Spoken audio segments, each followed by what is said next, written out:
What up, YouTube? My name is Wade, and this is my show, Stranger Than Fiction, where I cover all sorts of mysterious, weird, dark, and scary things like UFOs, aliens, cryptids, and other mysteries.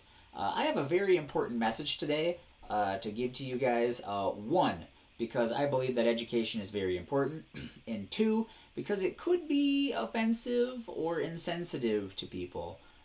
So what I want to talk to you about today is I want to talk to you about skinwalkers. That's the only time I'm going to say the word.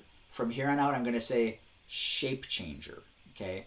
So there's two very big important reasons why I want to talk to you and why I'm super excited to do this episode is I feel that in paranormal circles and cryptids and stuff like that, and groups of people, the term shape changer has been really dumbed down, and it's now a catch-all for anything that is a humanoid, animal-like monster, creature, cryptid, whatever. I hear people throwing it around all the time. This is a shape changer. That's a shape changer. If you can't tell, I'm using quotes anytime I would be using the word that I'm not using.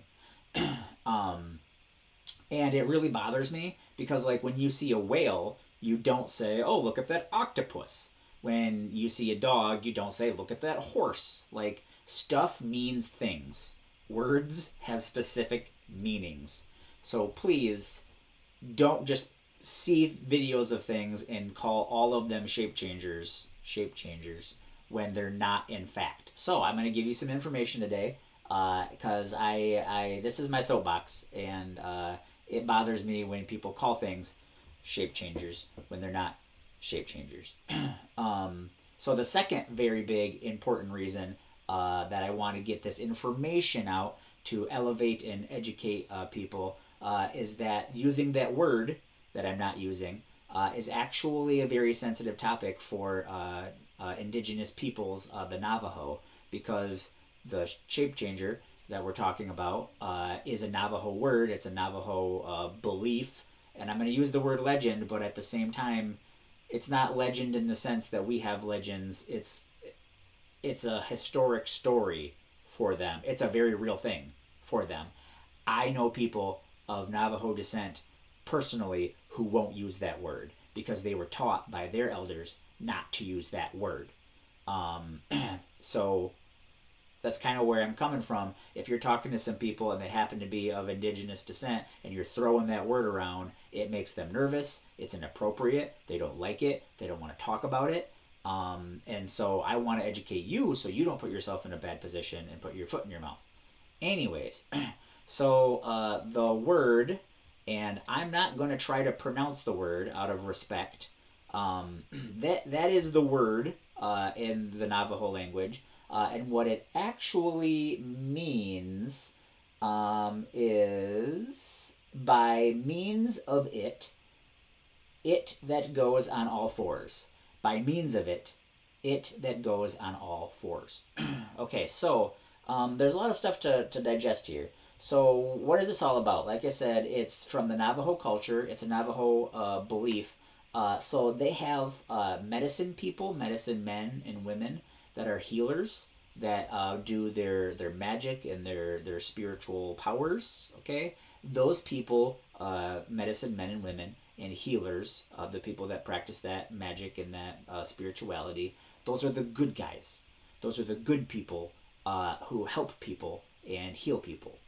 Okay, so just like there's the good guys, there's the bad guys. So these shape changers and this word, sorry, that word over there,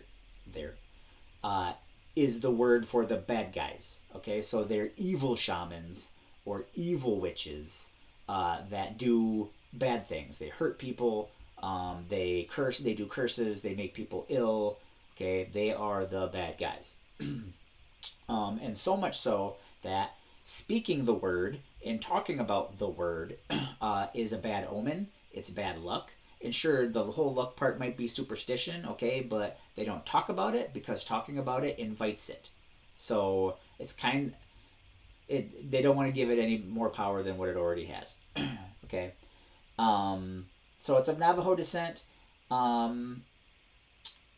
It's taboo. They don't want to talk about it. They won't talk about it to outsiders, and they rarely even talk about it to each other You have to build quite a lot of trust before someone will share that information with you.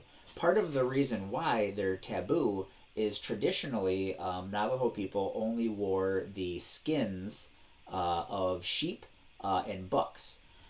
So a shape changer, an evil shaman that is like this, they will wear the skins of all sorts of animals. Usually it's tricksters like coyotes or foxes, wolves, owls, crows are all other examples. Animals that are omens of death or negativity. Um, so here are actually some more accurate examples. So they have an actual skin that is a part of the magic that they do to transform. And so, like I said, they can become these animals. They can supposedly possess these animals. They can supposedly possess people. um, and they can mimic people or animals in appearance and in voice. They can also do all of the normal shaman magic that a regular shaman could do. So they can also become large versions of these animals. So like a super wolf, they could become a super wolf. Um, these are people. So that's just go there. It's not a Wendigo, like it's a dead spirit. It's not a thing that's not human, like a Bigfoot might be. These are people who practice magic that allows them to do this. So that's I just want to clear that up. They're not really a cryptid. They're not something that's not human. They are human, and then they do these things. That is the belief of what this shape changer is. um, they can take hybrid forms. So, like we see this werewolf, hyena wolf looking creature up here. That is one of the possibilities. And I think we get a lot of this in pop culture now because we've heard of Shape Changer Ranch. Once again, I'm not saying the actual word because I don't want to be disrespectful to Navajo people and indigenous peoples. um, so there's a TV show. So Shape Changer Ranch is an actual place. There's books about it, all kinds of stuff. I'm gonna do a video about it. I'm also gonna do a video about Robert Bigelow. Those are two different rabbit holes that I'm gonna go down. But I just wanted to do a video about this. I want to respect the word, and I want to educate people about the word. um, so the hybrid form of a wolf man creature has been seen there and spotted there, as well as these mega wolf creatures have been seen and spotted there.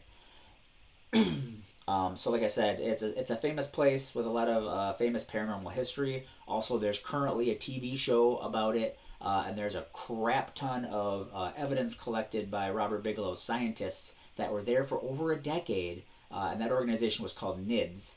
I don't recall what it stands for. My apologies about that one. But it was a group of scientists that were stationed there for over 10 years that all they did was just record everything and study everything. And there's a lot of interesting anomalies there. There's a lot of interesting things with magnetic fields and all sorts of lights that are seen and figures that have been spotted. And there's all sorts of evidence at Shape Changer Ranch. And I've seen a couple videos. Anyways, I really want to do this video to get out the knowledge that using the word that we've been using just so carelessly to describe everything, it's a personal pet peeve of mine, so I wanted to get that information out there. Also, like I said, I wanted to educate people because maybe you might be using it in mixed company, not knowing that a indigenous person could find it offensive, or you might make them uncomfortable, or other bad things. So anyways, I hope you've enjoyed this this video, this piece of information.